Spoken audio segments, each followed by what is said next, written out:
I will go back to maybe I should go back in 43. It was the uprising in Ghetto Warsaw.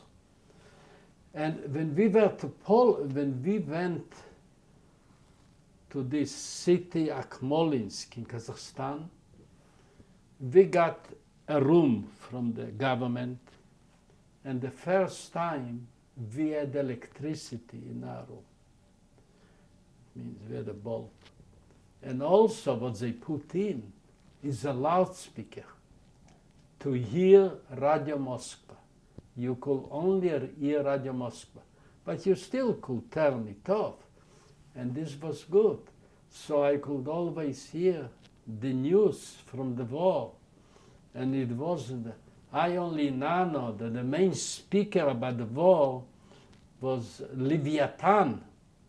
The name is Jewish, he's not alive anymore today, because he was, they had to have somebody who speaks with such an elevated voice and enthusiasm, you know, that it has an impact.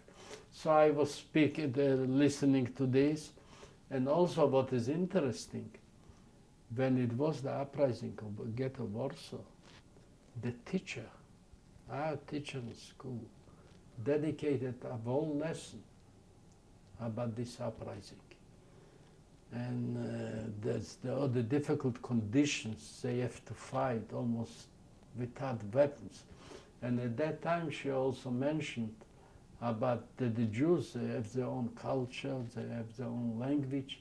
And I was so surprised. Now I am surprised. And she said, after the war, Palestine will belong to the Jews. And this was in 43.